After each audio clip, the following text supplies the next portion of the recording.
Hello, welcome to our first unit.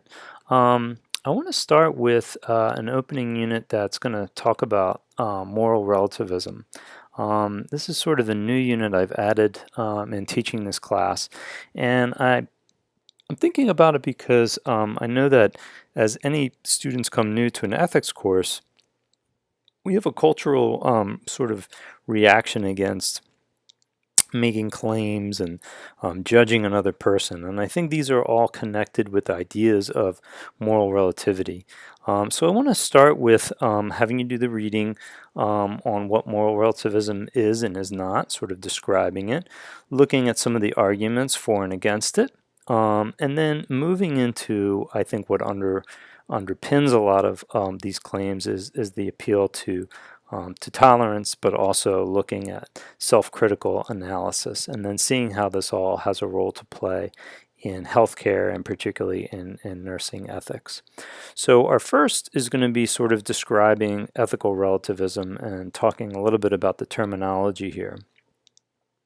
In our book, which we're going to look at chapter 1, the preface in chapter 1 in the next unit, but it defines ethics as a branch of philosophy that seeks to determine how human actions may be judged right or wrong. And therefore, ethics is sort of the traditional philosophical study of the reasoning and the arguments behind our moral choices. Morality, on the other hand, traditionally was used in a particular context to apply those morals, apply those values in particular ways. So we can talk about like Catholic morality or Jewish morality or even legal morality. And this might also sometimes be called applied or normative ethics. As I see these terms in the literature, I think these are becoming more and more interchangeable. And so for our purposes, we're going to be using them interchangeable as well. We'll still have a distinction between sort of meta-ethics and sort of looking at the larger question of how we approach these things. And then obviously in healthcare or in other applied ethics, we'll see how these particular values get assigned to decision making. But I hear people talking about making studying morality or making an ethical decision, and therefore I think they're becoming more and more interchangeable in many ways. So let's start with the definition of moral relativism from the reading. And in here, Westacott says that the view that moral judgments are true or false is only relative to some particular standpoint. And they give the examples of maybe culture or a time period, but it could be anything, person's personal belief. And moral relativism is therefore saying that no standpoint is uniquely privileged over all others. We're going to come back to this because I think that this could even be more nuanced. But here's part of the import of moral relativism. If all moral judgments are relative and conditioned by person or culture or time and place, then why study and dialogue about ethics at all? Why even get into conversations about good or bad decisions? Because aren't these all just conditioned, or aren't they all just personal opinion? It'd be like arguing about your favorite flavor of ice cream. It just ultimately is not going to make a difference. And I think ethics is going to be different in certain ways. So let's start with a focus question as we sort of start with these abstract concepts. Let's say you have a close friend who just received bad news from the doctors, God forbid, that she has a progressive form of cancer. And your friend is understandably upset, but in the next few days, I recently heard of a particular religious group that claims to be able to do faith healings and has cured people of this type of cancer without any type of medical intervention. She seems very hopeful by this news, and she starts to attend these gatherings, and she seems to be pulling away from the doctors and other medical advice in terms of PET scans and follow-up and chemotherapy. And you are her friend. You're also pursuing a nursing degree here.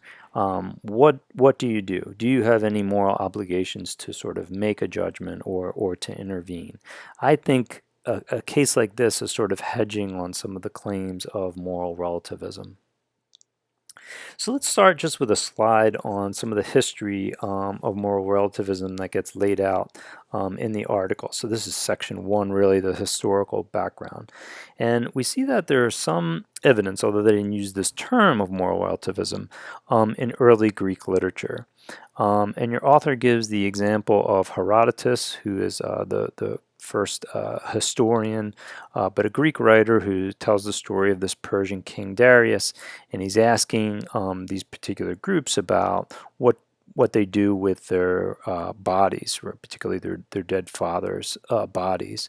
And the point of the story is pointing out how abhorrent what the Chaldees do to their dead versus what the Greeks do to theirs. And he sort of ends the story with a quote from this poet Pindar that custom is lord of all. And I think what's behind that story, at least what the author is trying to say, is that the claims of what is good or right all depends sort of on beliefs and practices that are by custom. It's worth raising the question whether treatment of dead bodies is an ethical decision or is it cultural. I think we can kind of keep coming back to that. She then moves through some later claims that looks at the role of the sophists. And sophists were around the time of Socrates and Plato, and sophists claimed that all truth was relative. They were people who would be paid to help teach rhetoric and persuasion. And it's very clear in the birth of Western philosophy with Socrates and Plato and Aristotle that they see themselves as doing something different, that they're not looking simply to persuade for the sake of persuading, but to seek a greater truth and to engage in dialogue that sort of collectively looks for the possibility of an objective truth. This approach is going to become connected with religious beliefs with the rise of Christendom as we move into the Middle Ages and medieval time period. And Christendom is sort of this union of church and belief and culture where it's a very kind of hierarchical structure. You probably have talked about this in history class or seen how the role of sort of the king and the pope and sort of the God figures were the bastion of all truth and knowledge, and then things flowed from that. So we don't see as much the notion of relativity in that sort of time period. As we move through the Reformation and into the rise of the modern period, your author notes a couple different works by philosophical thinkers that again are acknowledging that there are differences, that maybe there aren't any ways to sort of mitigate these differences and these claims. On Cannibals by Montague is really starting to critique the colonial system where more and more European nations were controlling indigenous people and starting to challenge that.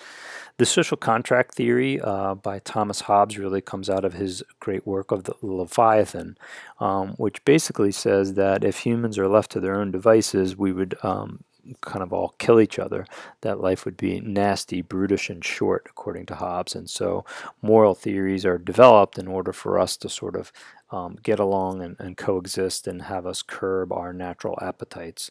Beyond Good and Evil by Nietzsche is really one of the first works that challenges any type of traditional moral system, whether religious or secular.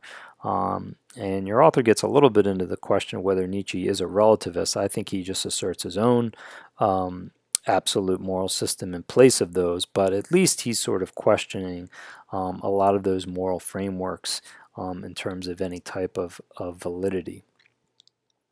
So let's clarify what moral relativism is and is not. And so this would be section 2 of the table of contents, where she goes through a whole list of different types of relativity. I'm going to combine some of these and try to clarify it, but I think we're going to see that moral relativism is sort of a tricky position to even describe. So one of the first things that your author wants to say is that descriptive or cultural relativism is not necessarily ethical relativism. That descriptive and cultural relativism are claims to facts about diversity. And I think this kind of fits with what we saw with some of those earlier works, sort of the recognition that there are different cultures and religions and peoples who have come to different conclusions and claims about human behavior. Certainly this has been affirmed and grown through fields of anthropology and sociology, comparative studies. I teach a comparative religions class, and certainly we want to recognize that there are lots of beliefs and rituals and different systems, and oftentimes they come to different moral conclusions. If ethical relativism is true, we're going to take a step beyond simply that description of those differences in culture and say because of these differences we can never make moral judgments, we can never make moral claims, that moral dialogue is really impossible because we're so conditioned by those differences. It might be worth noting here, and we'll expand on this a little bit later, but if moral relativism is true, not only can't we say that other practices are morally wrong, but we also can't praise them as well, because there'd be no way, no standards that we could be used to evaluate that. Ethical non-realism and ethical non-cognitivism is the idea that moral claims don't have any connection with reality, and or that moral judgments can't be connected with notions of truth. And this is getting into some pretty deep philosophical speculation about what's called ontology or being, epistemology, how we come to know things. But non-realism is saying that the moral order makes our moral beliefs true or false without any connection to an objective reality. And I raise the question, should moral claims be the same as claims about the natural world? Should the claim slavery is wrong be the same as it is raining? We're going to get into sort of how we can kind of understand some of those differences in claims. Cognitivism is the idea of like how do we judge a statement as true or false? And it's simply saying that moral judgments are not truth apt. They don't have any truth value. So we're going to have to look at how we might make some differences in how we evaluate facts versus opinions versus interpretations, and where does ethics play in that role.